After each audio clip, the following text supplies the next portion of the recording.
Bitcoin is crushing. The entire crypto market is falling down.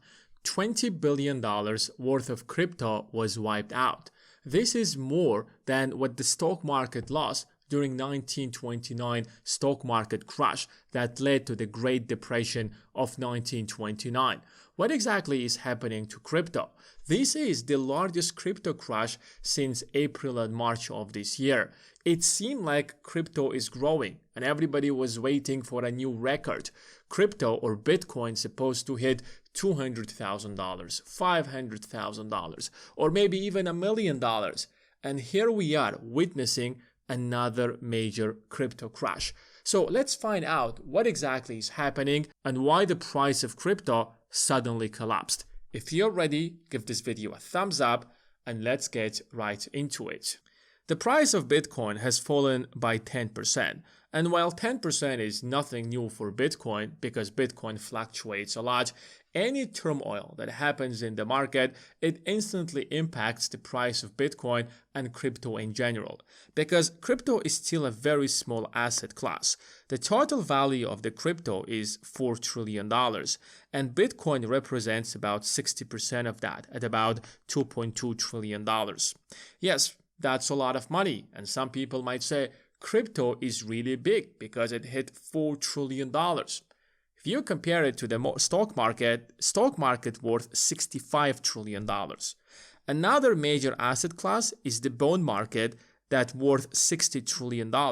So if you put it side by side to the stocks and the bonds, suddenly crypto market is a little fish compared to these other markets. And that's why any fluctuations in the market, yes, it will impact the entire market, but because crypto is so small, it will have a much bigger impact on crypto.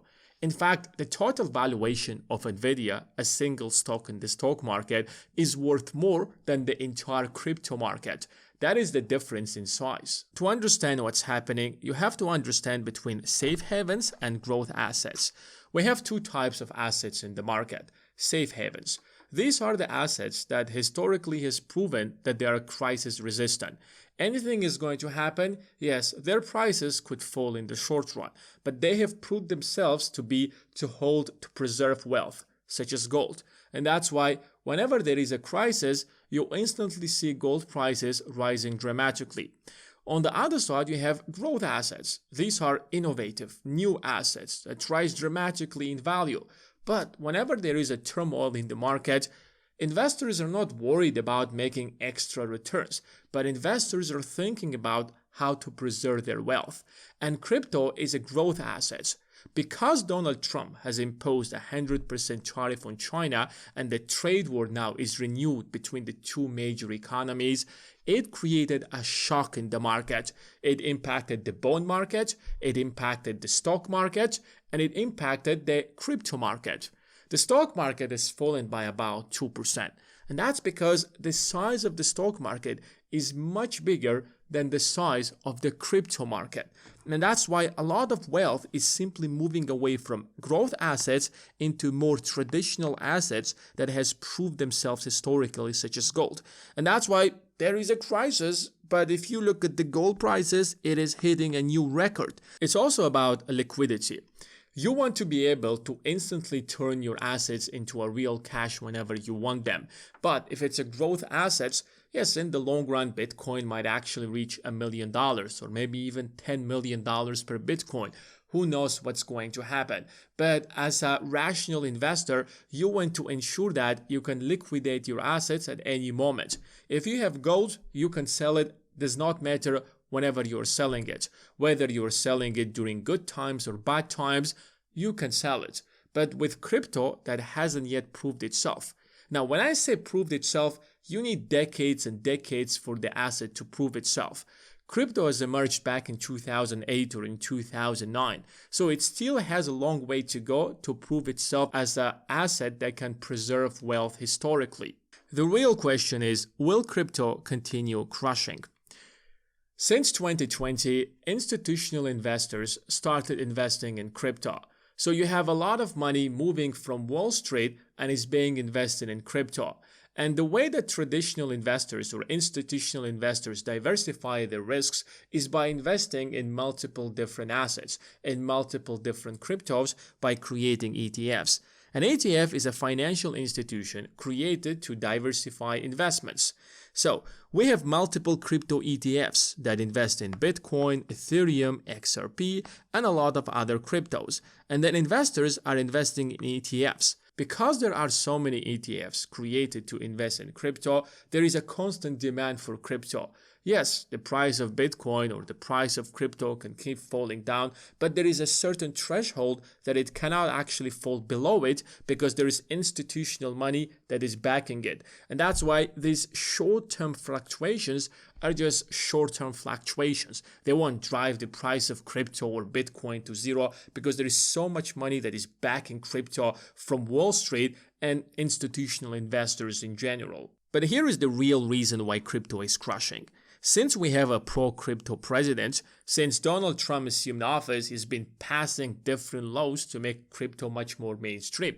Yes, it was already mainstream since 2019 and 2020, but with the laws that Donald Trump is passing, he's literally making it much easier for crypto to become much more mainstream. And that's why a lot of crypto investors like, well, as long as President Trump is the president of the United States, Bitcoin is going to continue growing.